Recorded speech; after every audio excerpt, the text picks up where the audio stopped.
Live है। आदाब, मैं मोहम्मद अम्मार ख़ान और फ्रीडम टीवी देख रहे हैं आप, वॉइस ऑफ द वॉइसलेस। अभी हम हैं उत्तर प्रदेश में और ये उत्तर प्रदेश का शहर है पीलीभीत। और हमारे साथ आज हैं हाजी रियाज़ अहमद साहब। और हाजी रियाज़ अहमद साहब का परिचय ये है कि ये 5 बार विधायक रहे और जितना मैं जानता हूँ बाकी वो ख़ुद बता देंगे आपको। और उन्होंने हमने कथन पढ़ा था कि जब कोई एक आदमी कोई एक कॉलेज खोलता है तो वो एक कारावास बंद करता है।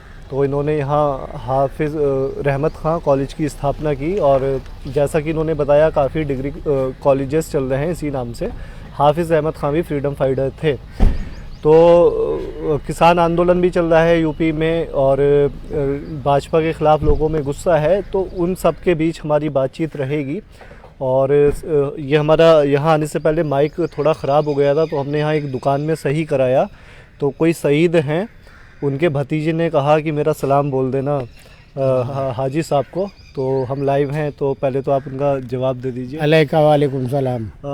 हाँ, रियाज़ साहब, मैं आपसे सबसे पहले जानना चाहता हूँ कि ये आप अपना थोड़ा मुझे परिचय करा दीजिए, क्योंकि हमारे चंडीगढ़ के, उत्तराखंड के, बाहर के लोग होंगे सुनने वाले आपको। सबसे पहले तो मैं आपका खैर मकदम कहता हूँ, वेलकम करता हूँ कि आप चंडीगढ़ से आए और किसानों की आवाज़ को कवर करने का काम कर रहे हैं। इसके लिए आप काबिल मुबारकबाद हैं और आज इसकी ज़रूरत है, क्योंकि हमारे देश में जो मेन मीडिया है वो पूरी तरीके से ख़त्म हो चुका है और उसके कोई मायने नहीं रह गए जी। सारी दुनिया में आज प्रेस की जो है क़ैद की जो है पूरी दुनिया से आज उसकी जो है मजम्मत कर रही है, निंदा कर रही है, क्रिटिसाइज कर रही है, साख हो चुका है जी। तो कुल मिलाकर जो मेन मीडिया है वो हिंदुस्तान का, वो दुनिया में अपनी साख, देश में तो देश में, दुनिया में अपनी साख हो चुका है। इसलिए जो है आप सोशल मीडिया के लोग जो बचाए हुए हैं और बड़ी दिक्कतें उठा रहे हैं, बड़ी परेशानियां उठा रहे हैं, बड़ी धमकियां खा रहे हैं, बड़ी तकलीफ़ें उठा करके प्रेस को और आज़ादी को, प्रेस की जो है बचाने के प्रयास कर रहे हैं। इसके लिए आप काबिल मुबारकबाद है। शुक्रिया बहुत। हाजी साहब, मैं जानना चाहता हूँ 5 बार 1985 से सफ़र शुरू हुआ और कुमाऊं यूनिवर्सिटी से भी आप पढ़े, इलाहाबाद यूनिवर्सिटी से, जो मैं पढ़ रहा था आपके बारे में। LLB भी हैं आप, और फिर आपने ये कॉलेज बनाए। तो ये पॉलिटिकल करियर का अपना आप बताएं कि 1985 से जो सफ़र शुरू हुआ 17 में आगे। देखिए, हमारा सफ़र 1985 नहीं 1983 से हुआ है। यहाँ पर बाई इलेक्शन एक था। हम उस समय उत्तराखंड के नैनीताल में थे और वहाँ से हमको श्रीमती मेनका गांधी और अकबर अहमद डम्पी, जिन्होंने अपना संजय मंच बनाया था, उन लोगों ने हमको अपना उम्मीदवार बनाया बाई इलेक्शन में और हमारे ख़िलाफ़ 37 मिनिस्टर लगे। उन दिनों चुनाव आयोग की भूमिका बिल्कुल ऐसी होती थी जैसे आजकल है, कोई मतलब नहीं है। तो उन दिनों भी ऐसी होती थी, तो बुरी तरीके से लोग लगे हुए थे। लेकिन इसके बावजूद भी मैं शुक्रगुजार हूँ पीलीभीत में अपने सहपाठियों का, अपने लोगों का, अपने समर्थकों का, अपने सपोर्टर्स का। उन्होंने सबको धता बताते हुए और एक ऐतिहासिक चुनाव जिसे BBC लंदन से लेके, वाई साहब अमेरिका से लेके, सब ने जो है कवर किया और ऐसा ऐतिहासिक चुनाव जिता करके मेरी राजनीतिक सफ़र की शुरुआत शानदार तरीके से करने का काम किया। उसके बाद जब एक बार 83 में जीत गए, फिर उसके बाद हमने मुड़ के नहीं देखा, राजनीति में पैर रख दिया। बड़ी ईमानदारी के साथ, बड़ा लोगों के बीच में जो खुलूस, जो मोहब्बत, जो प्यार जो इसने लोगों ने दिया, उनके उस भरोसे को हमने बिकने नहीं दिया, ख़त्म नहीं होने दिया। हर हाल में उनके बीच रहे, सुख में, दुख में, खुशी में, गम में, हर तरीके से उनके बीच में रहे। और उसी का नतीजा है कि चुनाव बीच में हारे भी, लेकिन हारे तो कोई तीसरे पर नहीं ला सका, दूसरे पर ही रहे, दूसरे पर रहे। हाँ, और जीते और शानदार जीत भी दर्ज की, और यहाँ तक के मौका लगा तो निर्दल भी जीते। कोई उसके लोगों ने बहुत खुलूस के साथ जिताने का काम भी किया। आज हम समाजवादी पार्टी की मजबूती करने के लिए कोई कोर को सर नहीं उठा कर रख रहे हैं, क्योंकि अकेले समाजवादी पार्टी उत्तर प्रदेश में भारतीय जनता पार्टी से लड़ने का काम, उसका मुकाबला करने का काम कर रही है। समाजवादी पार्टी में हमारे राष्ट्रीय अध्यक्ष अखिलेश जी का किया गया 5 साल का काम भी लोगों को भारतीय जनता पार्टी को पीछे ढकेलने में काफ़ी मदद कर रहा है। रियाज साहब, मैं इसी बीच में ये जानना चाहता हूँ, 17 में पूरे देश में एक मोदी लहर थी और उसमें उत्तराखंड का चुनाव हो और यूपी का हो, ये बड़े यूपी का चुनाव बड़ा अहम रहा। तो आपको लगता है जो 17 में आप चुनाव हारे, मेरे ख्याल से 25-30 हज़ार का मार्जिन रहा हार का, तो ये एक वही कारण रहा मोदी लहर का, या लोगों ने सोच लिया था कि इस बार सपा नहीं भाजपा, या सिर्फ वो एक? देखिए, ऐसा है कि मेरे साथ, मैं लहर को हमेशा काटना जानता हूँ और मैंने लहरों के खिलाफ ही चुनाव लड़ा है और जीता है। दरअसल ये बात नहीं थी, एक तो लहर थी ही, और पिछला चुनाव में जीता था तो मुझे 60,000 वोट मिले थे। इस बार मैं चुनाव 12 में, और इस बार मैं हारा लगभग 1 लाख वोट लिए मैंने। मुझे एक मैसेज ने हरा दिया। वो मैसेज ये था कि बहुजन समाज पार्टी ने भी मुस्लिम कैंडिडेट उतार दिया था और हम सिर्फ 3 ही उम्मीदवार लड़ रहे थे।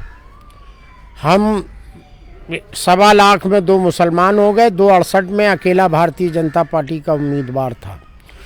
तो डिवाइड हो गया। मुसलमान भी जो थाने का दलाल है, ठेकेदार है, कोटेदार है, जो इस टाइप का वोटर था, मुसलमान भी, उसे लगा कि 1.25 लाख में ये 2 मुसलमान हैं और 268 में अकेला है।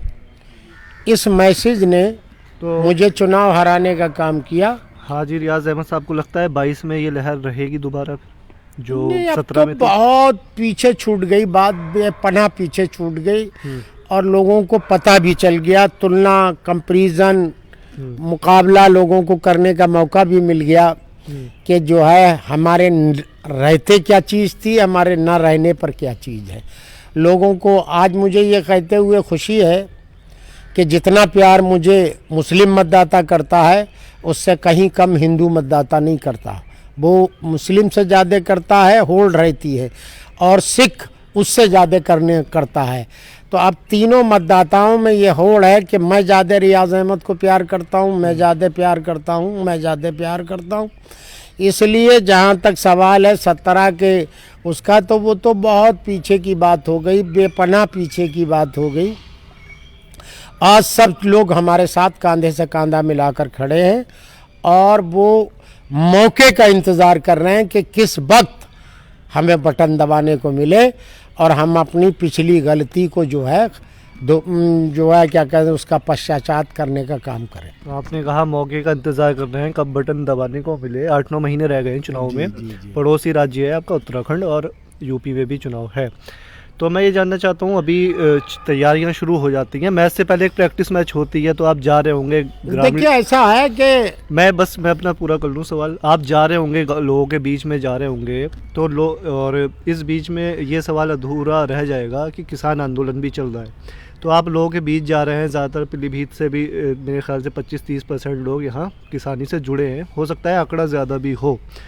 तो कैसा आपको एक फीडबैक मिल रहा है लोगों से? किसान आंदोलन का वाकई में बहुत ज़्यादा फ़र्क पड़ेगा, खासकर यहाँ पीलीभीत की? देखिए, जहाँ तक सवाल है किसान आंदोलन का, तो मेरा जनपद क्षेत्रफल के हिसाब से उत्तर प्रदेश में सबसे ज़्यादा धान पैदा करने वाला जनपद। अच्छा। उत्तर प्रदेश में सबसे ज़्यादा गन्ना पैदा करने वाला प्रदेश वो जिला। मेरा जनपद सबसे ज़्यादा गेहूं पैदा करने वाला जनपद और तिलहन पैदा करने वाला।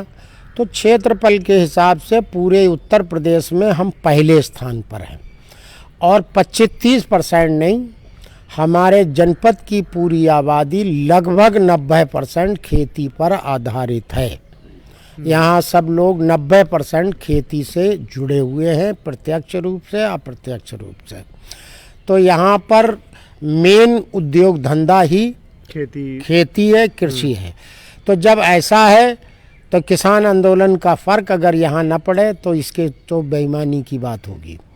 हमारा किसान जो बॉर्डर पे किसान लोग आंदोलन कर रहे हैं, चाहे वो गाज़ीपुर का बॉर्डर हो, चाहे टीकरी बॉर्डर हो, चाहे सिंधु बॉर्डर हो, चाहे शाहजहाँपुर बॉर्डर हो, वो जो वहाँ पर लोग आंदोलित हैं, पूरी तन मन धन से किसान उनके साथ जुड़ा है और उनकी हर तरीके की प्रत्यक्ष अप्रत्यक्ष मदद करने का काम पीलीभीत का किसान कर रहा है।